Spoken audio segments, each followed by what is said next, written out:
ವೀಕ್ಷಕರೆಲ್ಲರಿಗೂ ಸಾಪ್ತಾಹಿಕ ಭವಿಷ್ಯವಾಣಿ ವಿಶೇಷ ಕಾರ್ಯಕ್ರಮಕ್ಕೆ ಸ್ವಾಗತ. ಸ್ನೇಹಿತರೆ, ನವೆಂಬರ್ 25 ರಿಂದ ಡಿಸೆಂಬರ್ 1 ರವರೆಗಿನ ಸಿಂಹ ರಾಶಿಯವರ ಭವಿಷ್ಯವನ್ನು ತಿಳಿದುಕೊಳ್ಳೋಣ. ಈ ವಾರ ಸಿಂಹ ರಾಶಿಯವರ ಫಲಾಫಲಗಳೇನು, ಗ್ರಹಗತಿಗಳು ಹೇಗಿರಲಿವೆ, ಕೌಟುಂಬಿಕ ಸಾಮಾಜಿಕ ಜೀವನ ಹಾಗೂ ವ್ಯಾಪಾರ ವಹಿವಾಟು ಹೇಗೆ ನಡೆಯಲಿದೆ, ಅಲ್ಲದೆ ಯಾವೆಲ್ಲ ಸಮಸ್ಯೆಗಳು ನಿಮ್ಮನ್ನು ಈ ಸಾಪ್ತಾಹಿಕದಲ್ಲಿ ಕಾಡಲಿವೆ, ಅವುಗಳಿಗೆ ಪರಿಹಾರಗಳೇನು ಎಂಬುದನ್ನು ತಿಳಿಯಲು ಈ ವಿಡಿಯೋವನ್ನು ಸಂಪೂರ್ಣವಾಗಿ ವೀಕ್ಷಿಸಿ. ವಿಡಿಯೋ ಪ್ರಾರಂಭಿಸೋದಕ್ಕೂ ಮುನ್ನ ನೀವಿನ್ನೂ ನಮ್ಮ ಚಾನೆಲ್ ಸಬ್ಸ್ಕ್ರೈಬ್ ಮಾಡದೇ ಇದ್ದರೆ ಕೂಡಲೇ ನಮ್ಮ ಚಾನೆಲ್ ಸಬ್ಸ್ಕ್ರೈಬ್ ಮಾಡಿ. ಹೆಚ್ಚಿನ ವಿಡಿಯೋ ಅಪ್ಡೇಟ್ಗಾಗಿ ಪಕ್ಕದ ಬೆಲ್ ಐಕಾನ್ ಬಟನ್ ಕ್ಲಿಕ್ ಮಾಡಿ. ವಂಶ ಪಾರಂಪರ್ಯ ಜ್ಯೋತಿಷ್ಯರು ನಂಬರ್ 1 ವಶೀಕರಣ ಸ್ಪೆಷಲಿಸ್ಟ್. ವೃತ್ತಿ, ಉದ್ಯೋಗ, ಮದುವೆ, ಹಣಕಾಸಿನ ಸಮಸ್ಯೆ, ವ್ಯಾಪಾರ, ಆರೋಗ್ಯ ಸಮಸ್ಯೆಗಳಿಗೆ ಫೋನಿನ ಮೂಲಕ ಪರಿಹಾರ. ಇಂದೇ ಕರೆ ಮಾಡಿ. ಸ್ನೇಹಿತರೆ, ನೀವು ಯಾವಾಗಲೂ ನಿಮ್ಮ ಸಂತೋಷ ಸಂಪನ್ಮೂಲಗಳನ್ನು ಪೂರೈಸಲು ಸಾಧ್ಯವಾದಷ್ಟು ಪ್ರಯತ್ನಿಸುವಿರಿ ಮತ್ತು ಈ ವಾರ ನಿಮ್ಮ ಈ ವರ್ತನೆಯು ನಿಮ್ಮ ಆರೋಗ್ಯಕ್ಕೆ ಹಾನಿಕಾರಕ ಎಂದು ಸಾಬೀತುಪಡಿಸುತ್ತದೆ. ಏಕೆಂದರೆ ಈ ಸಮಯದಲ್ಲಿ ನಿಮ್ಮ ವರ್ತನೆಯಿಂದಾಗಿ ನಿಮ್ಮ ಆರೋಗ್ಯ ಹದಗೆಡುವ ಸಾಧ್ಯತೆ ಇದೆ. ಇದಲ್ಲದೆ ನಿಮ್ಮ ವೈಯಕ್ತಿಕ ಜೀವನ ಸಹ ಕಷ್ಟಗಳಿಂದ ತುಂಬಿರಬಹುದು. ಈ ವಾರ ಸಮಾಜದ ಅನೇಕ ಗೌರವಾನ್ವಿತ ಜನರೊಂದಿಗೆ ಸಂವಹನ ನಡೆಸಲು ನಿಮಗೆ ಸಾಧ್ಯವಾಗುತ್ತದೆ. ಈ ಸಮಯದಲ್ಲಿ ನೀವು ಅವರ ವಿವಿಧ ಅನುಭವಗಳಿಂದ ನಿಮ್ಮ ತಂತ್ರಗಳು ಮತ್ತು ಯೋಜನೆಗಳನ್ನು ಮಾಡುವುದನ್ನು ಕಾಣಲಾಗುತ್ತದೆ.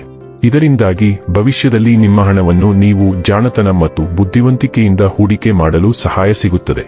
ಚಂದ್ರನ ರಾಶಿಗೆ ಸಂಬಂಧಿಸಿದಂತೆ ಶನಿಯು 7ನೇ ಮನೆಯಲ್ಲಿರುವುದರಿಂದ ಮನೆಯಲ್ಲಿ ಕೆಲವು ಬದಲಾವಣೆಗಳಿಂದಾಗಿ ಈ ವಾರ ನಿಮ್ಮ ಸಂಬಂಧಿಕರೊಂದಿಗೆ ಸಂಘರ್ಷವನ್ನು ಹೊಂದಿರಬಹುದು. ಇದು ನಿಮ್ಮ ಗೌರವವನ್ನು ಕಡಿಮೆ ಮಾಡುತ್ತದೆ, ಜೊತೆಗೆ ನೀವು ಕುಟುಂಬದ ಉದಾಸೀನತೆಯನ್ನು ಸಹ ಎದುರಿಸಬೇಕಾಗಬಹುದು. ಈ ವಾರ ಕೆಲಸದ ಬಗ್ಗೆ ಉತ್ಸಾಹ ಮತ್ತು ಶಕ್ತಿಯ ಕೊರತೆಯನ್ನು ನಿಮ್ಮಲ್ಲಿ ಕಾಣಲಾಗುತ್ತದೆ. ಇದರ ನೇರವಾದ ಪರಿಣಾಮವು ನಿಮ್ಮ ವೃತ್ತಿ ಜೀವನದ ಮೇಲೆ ಬೀರುತ್ತದೆ. ಅಂತಹ ಪರಿಸ್ಥಿತಿಯಲ್ಲಿ ನಿಮ್ಮ ಕಳೆದುಹೋದ ಶಕ್ತಿ ಮತ್ತು ಉತ್ಸಾಹವನ್ನು ಮರಳಿ ಪಡೆಯಲು ನೀವು ಪುಸ್ತಕವನ್ನು ಓದಬಹುದು ಅಥವಾ ನಿಮ್ಮ ನೆಚ್ಚಿನ ಸಂಗೀತವನ್ನು ಕೇಳಬಹುದು. ವೃತ್ತಿಪರ ಕೋರ್ಸ್ನಲ್ಲಿ ಪ್ರವೇಶ ಪಡೆಯಲು ಬಯಸುವ ವಿದ್ಯಾರ್ಥಿಗಳಿಗೆ ಈ ವಾರ ಸಾಮಾನ್ಯಕ್ಕಿಂತ ಉತ್ತಮವಾಗಿರುತ್ತದೆ, ಏಕೆಂದರೆ ಈ ಸಮಯದಲ್ಲಿ ನಿಮ್ಮ ಹಿಂದಿನ ಕಠಿಣ ಪರಿಶ್ರಮವು ಫಲ ತರುತ್ತದೆ. ಇದರಿಂದಾಗಿ ನಿಮ್ಮ ಆಶಯಕ್ಕೆ ಅನುಗುಣವಾಗಿ ಉತ್ತಮ ಸಂಸ್ಥೆಯಲ್ಲಿ ಪ್ರವೇಶ ಪಡೆಯಬಹುದು. ಗುರುಬಲ ಶನಿಬಲ ಇಲ್ಲ. ಶನಿ 7ನೇ ಮನೆಯಲ್ಲಿ ಅಭಿವೃದ್ಧಿಗೆ ಅವಕಾಶ ಕೊಡುವುದಿಲ್ಲ, ಆದರೆ 4ನೇ ಮನೆಯಲ್ಲಿ ಬುಧ ಹಾಗೂ 5ನೇ ಮನೆಯಲ್ಲಿ ಶುಕ್ರ ನಿಮಗೆ ಅಲ್ಪ ಬೆಂಬಲ ಕೊಡುತ್ತಾರೆ. ಕಾರ್ಯಕ್ಷೇತ್ರದಲ್ಲಿ ಒತ್ತಡ ಇರುತ್ತದೆ. 10ನೇ ಮನೆಯಲ್ಲಿ ಗುರು ಗೋಚಾರದಲ್ಲಿ ಶುಭನಲ್ಲ, ಅಧಿಕಾರ ಪದವಿ ಕಳೆಯುತ್ತಾನೆ. ನೀವು ಎಷ್ಟೇ ಹುಮ್ಮಸ್ಸಿನಿಂದ ಕೆಲಸ ಮಾಡಿದರೂ ಕಾಲೆಳೆಯುತ್ತಾರೆ. ಹಿತಶತ್ರುಗಳ ಕಾಟ. ಕಚೇರಿಯ ಯಾವುದೇ ವಿಷಯವನ್ನು ಯಾರೊಡನೆಯೂ ಹಂಚಿಕೊಳ್ಳಬೇಡಿ, ನಿಮಗೆ ಮುಳುವಾಗುತ್ತದೆ. ಕೌಟುಂಬಿಕ ಅಶಾಂತಿ ಇರುತ್ತದೆ. ಆರೋಗ್ಯ ಜೋಪಾನ. ಈ ವಾರ ನಿಮಗೆ ಅನುಕೂಲಕರವಾಗಿರಲಿದೆ. ವೃತ್ತಿ ಬದುಕು, ಆರ್ಥಿಕ ಜೀವನ, ಕುಟುಂಬ ಜೀವನ ಎಲ್ಲವೂ ಚೆನ್ನಾಗಿರಲಿದೆ. ಈ ವಾರ ಕೆಲಸ ಕಾರ್ಯಗಳು ತುಂಬಾ ಚೆನ್ನಾಗಿರಲಿದೆ. ವ್ಯಾಪಾರಿಗಳಿಗೆ ಧನ ಲಾಭವಾಗಲಿದೆ. ವ್ಯಾಪಾರಿಗಳು ವ್ಯವಹಾರದಲ್ಲಿ ಉತ್ತಮ ಫಲಿತಾಂಶ ಪಡೆಯುತ್ತೀರಿ. ಹಣಕಾಸಿನ ಸ್ಥಿತಿ ಚೆನ್ನಾಗಿರಲಿದೆ. ಆರೋಗ್ಯದ ದೃಷ್ಟಿಯಿಂದಲೂ ಈ ದಿನ ನಿಮಗೆ ಅನುಕೂಲಕರವಾಗಿರಲಿದೆ. ಪ್ರೀತಿ ಜೀವನ ಚೆನ್ನಾಗಿರಲಿದೆ. ನಿಮ್ಮ ಹಾಗೂ ಸಂಗಾತಿ ನಡುವಿನ ಬಾಂಧವ್ಯ ಚೆನ್ನಾಗಿರಲಿದೆ. ಅವಾಹಿತರಿಗೆ ಮದುವೆ ಪ್ರಸ್ತಾಪ ಬರಬಹುದು. ಕುಟುಂಬ ಜೀವನ ಚೆನ್ನಾಗಿರಲಿದೆ. ಟ್ರಾನ್ಸಿಟ್ ಮರ್ಕ್ಯುರಿ ತನ್ನ 3 ವಾರಗಳ ದೀರ್ಘ ಹಿಮ್ಮೆಟ್ಟುವಿಕೆಯನ್ನು 25ನೇ ತಾರೀಕಿನಂದು ಪ್ರವೇಶಿಸುತ್ತದೆ ಮತ್ತು ಇದು ನಿಮ್ಮ 5ನೇ ಮನೆಯಲ್ಲಿ ಸೂರ್ಯನೊಂದಿಗೆ ಪ್ರಮುಖವಾಗಿರುತ್ತದೆ. ಸೂರ್ಯನು ನಿಮ್ಮನ್ನು ಮುಂದಕ್ಕೆ ಮತ್ತು ಬುಧವನ್ನು ಹಿಂದಕ್ಕೆ ಎಳೆಯುತ್ತಿದ್ದಾನೆ. ಆದ್ದರಿಂದ ನೀವು ನಿಮ್ಮ ಸೃಜನಶೀಲ ಪ್ರತಿಭೆ ಮತ್ತು ಅಪಾಯಕಾರಿ ಉದ್ಯಮಗಳ ನಡುವೆ ಸಮತೋಲನವನ್ನು ಕಂಡುಕೊಳ್ಳಬೇಕು. ನೀವು ಕೆಲವು ಯೋಜನೆಗಳನ್ನು ಪೂರ್ಣಗೊಳಿಸಬೇಕಾಗುತ್ತದೆ, ಆದರೆ ಅದರಲ್ಲಿ ಸ್ವಲ್ಪ ವಿಳಂಬವಾಗುತ್ತದೆ. ಮರ್ಕ್ಯುರಿ ಹಿಮ್ಮೆಟ್ಟುವಿಕೆಯು ವಿಳಂಬಗಳು, ಅಡೆತಡೆಗಳು, ಸಂವಹನ ಸಮಸ್ಯೆಗಳು ಮತ್ತು ತಾಂತ್ರಿಕ ದೋಷಗಳಿಗೆ ಹೆಸರುವಾಸಿಯಾಗಿದೆ. ಅವರು ನಿಮ್ಮ ಯೋಜನೆಗಳ ಮೇಲೆ ಅಥವಾ ಪ್ರೀತಿಯ ಜೀವನವನ್ನು ಪ್ರಭಾವಿಸುವುದಿಲ್ಲ ಎಂದು ಖಚಿತಪಡಿಸಿಕೊಳ್ಳಿ.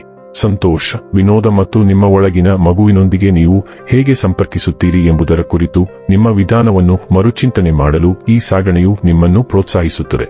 ಹಿಂದಿನ ಪ್ರೇಮಿಗಳು ಅಥವಾ ಹಳೆಯ ಪ್ರಣಯಗಳ ನೆನಪುಗಳು ಮರುಕಳಿಸುತ್ತವೆ. ಮುಚ್ಚುವಿಕೆ ಅಥವಾ ಅರ್ಥಪೂರ್ಣವಾದದ್ದನ್ನು ಪುನರುಜ್ಜೀವನಗೊಳಿಸುವ ಅವಕಾಶವನ್ನು ನೀಡುತ್ತದೆ. ಹಿಮ್ಮೆಟ್ಟುವಿಕೆಯಿಂದಾಗಿ ಅವ್ಯವಸ್ಥೆಯ ನಡುವೆ ಶುಕ್ರವು 6ನೇ ಮನೆ ಕೆಲಸ ಮತ್ತು ಸಹೋದ್ಯೋಗಿಗಳ ಮೇಲೆ ಪ್ರಭಾವ ಬೀರುವುದರಿಂದ ಪರಿಸ್ಥಿತಿಯನ್ನು ತಗ್ಗಿಸಬಹುದು. ನಿಮ್ಮ ಸಹೋದ್ಯೋಗಿಗಳೊಂದಿಗೆ ಉತ್ತಮ ಬಾಂಧವ್ಯವನ್ನು ಸೃಷ್ಟಿಸಲು ಶುಕ್ರ ನಿಮಗೆ ಸಹಾಯ ಮಾಡುವುದರಿಂದ ಕೆಲಸದಲ್ಲಿ ಉತ್ತಮ ವೈಬ್ ಅನ್ನು ರಚಿಸಲು ಇದು ಉತ್ತಮ ಸಮಯ.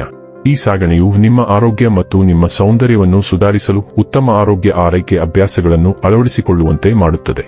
ಆದಾಗ್ಯೂ ನೀವು ಸೌಕರ್ಯಗಳಲ್ಲಿ ಅತಿಯಾಗಿ ತೊಡಗಿಸಿಕೊಳ್ಳುವುದನ್ನು ಅಥವಾ ಜವಾಬ್ದಾರಿಗಳನ್ನು ನಿರ್ಲಕ್ಷಿಸುವುದನ್ನು ತಪ್ಪಿಸಬೇಕಾಗಬಹುದು. ನೀವು ಸಾಕುಪ್ರಾಣಿಗಳೊಂದಿಗೆ ಸಮಯ ಕಳೆಯುತ್ತೀರಿ ಮತ್ತು ಸ್ಪರ್ಧಾತ್ಮಕ ಈವೆಂಟ್ಗಳಲ್ಲಿ ಭಾಗವಹಿಸಲು ಈ ಸಮಯವನ್ನು ಬಳಸುತ್ತೀರಿ. ಸಿಂಹ ರಾಶಿಯ ಮೂಲಕ ಮಂಗಳ ಸಂಚಾರವು ನಿಮ್ಮ ರಾಶಿಯಲ್ಲಿರುವಂತೆ ನಿಮ್ಮನ್ನು ಹೆಚ್ಚು ಉತ್ಸಾಹಭರಿತರನ್ನಾಗಿ ಮಾಡಬಹುದು. ವೈಯಕ್ತಿಕ ಗುರಿಗಳನ್ನು ಅನುಸರಿಸಲು ನೀವು ಹೊಸ ಸಂಕಲ್ಪವನ್ನು ಅನುಭವಿಸುವಿರಿ ಮತ್ತು ಇತರರು ನಿಮ್ಮ ಕ್ರಿಯಾತ್ಮಕ ಉಪಸ್ಥಿತಿಯನ್ನು ಗಮನಿಸುತ್ತಾರೆ. ಈ ವಾರದ ಸಾಗಣೆಗಳು ನಿಮ್ಮ ದೈಹಿಕ ಆರೋಗ್ಯದ ಮೇಲೆ ಹೆಚ್ಚಿನ ಗಮನವನ್ನು ತೋರಿಸುತ್ತಿವೆ. ಅದೇ ಸಮಯದಲ್ಲಿ ನೀವು ಸ್ವಲ್ಪ ಹಠಾತ್ ಪ್ರವೃತ್ತಿಯನ್ನು ಹೊಂದಿರುತ್ತೀರಿ ಮತ್ತು ನಿಮ್ಮ ಆತ್ಮೀಯ ಮತ್ತು ಹತ್ತಿರದವರೊಂದಿಗೆ ನೀವು ಬಿಸಿಯಾದ ವಾದಗಳನ್ನು ಹೊಂದಿರುತ್ತೀರಿ. ನಿಮ್ಮ ಜೀವನದ ಜವಾಬ್ದಾರಿಯನ್ನು ತೆಗೆದುಕೊಳ್ಳಲು, ಹೊಸ ದಿಕ್ಕುಗಳನ್ನು ಹೊಂದಿಸಲು ಮತ್ತು ಧೈರ್ಯ ಮತ್ತು ಗಮನದಿಂದ ಪರಿಣಾಮಕಾರಿ ನಿರ್ಧಾರಗಳನ್ನು ತೆಗೆದುಕೊಳ್ಳಲು ಈ ಶಕ್ತಿಯುತ ಶಕ್ತಿಯನ್ನು ಬುದ್ಧಿವಂತಿಕೆಯಿಂದ ಬಳಸಿ. ಇನ್ನು ಕೊನೆಯದಾಗಿ ಮಾಡಿಕೊಳ್ಳಬೇಕಾದ ಉಪಾಯಗಳ ಕುರಿತು ನೋಡುವುದಾದರೆ, ಪ್ರತಿದಿನ ಆದಿತ್ಯ ಹೃದಯಂ ಪಠಿಸಿ.